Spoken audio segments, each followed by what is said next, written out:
নমস্কার বন্ধুরা, আজ আমরা আলোচনা করব বিশ্ব রাশি 2026 সাল কেমন যাবে। আমি একটা ভিডিও সিরিজ বলেছি যেখানে প্রত্যেকটি রাশির 2026-এর প্ল্যানেটারি পজিশন নিয়ে আমি প্রেডিকশান বলবো। এর আগে আমি মেষ রাশি অলরেডি বলা হয়ে গেছে, আজ বিশ্ব রাশির পালা। সব রাশিরই কিছু ভালো কিছু মন্দ হয়ে থাকে, সুতরাং আপনারা যদি বিশ্ব রাশি হয়ে থাকেন তাহলে এই ভিডিওটি স্পেশালি আপনাদেরই জন্যে। 2026 সাল মানে সূর্যের সাল। সূর্য 2026 সালে রোল প্লে করবে। 2026 মানে 2 + 2 + 6 = 10 = 1। এক সংখ্যাটি হচ্ছে রবির সংখ্যা।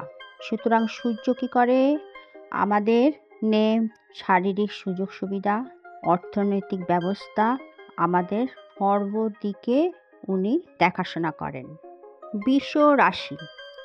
বিশ্ব রাশির অধিপতি গ্রহকে শুক্রদেব। শুক্র এবং বৃহস্পতি গুরুদেব নিয়ে এখানে এই ঘরটি পরিচালিত হয় এবং এখানকার উচ্চস্থ গ্রহ হচ্ছে চন্দ্র।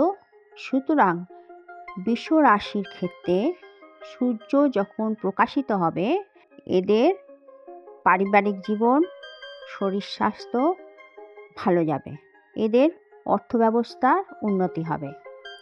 বিশ্ব রাশির মায়ের বা চতুর্থে এতদিন কেতু অবস্থান করছে, সুতরাং মায়ের শরীর স্বাস্থ্য খারাপ হতেই পারে, নিজেদেরও শরীর স্বাস্থ্য খারাপ হতে পারে, বিভিন্ন রকম ব্যথা বেদনা কেতু এদের দিয়ে থাকবে।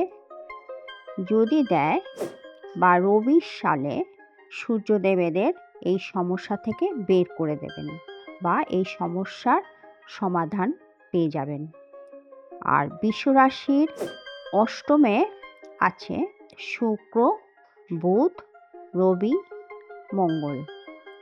সুতরাং বিশ্ব রাশির অষ্টমে এরা থাকার ফলে এরা বিভিন্ন রিসার্চেবল কাজে বা গুপ্ত বিদ্যায় এরা বিভিন্ন রকমের সফলতা লাভ করবে। বিশ্ব রাশির ক্ষেত্রে একাদশে আছে শনি মহারাজ, সুতরাং এদের কর্মের নতুন দ্বার খুলে যাবে। আর কারণ শনি মহারাজ তো দশম আর একাদশ ঘরের মালিক, সুতরাং একাদশ ঘরে থাকাকালীন বিশ্ব রাশির ক্ষেত্রে খুবই শুভ ফল পেয়ে যাবে।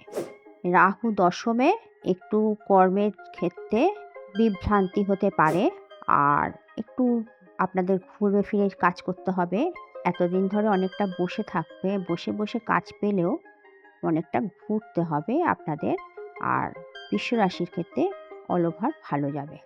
এটা উল্লেখ করা প্রয়োজন যে একাধিক ফ্যাক্টরস জন্মছকে প্রভাব দেয়।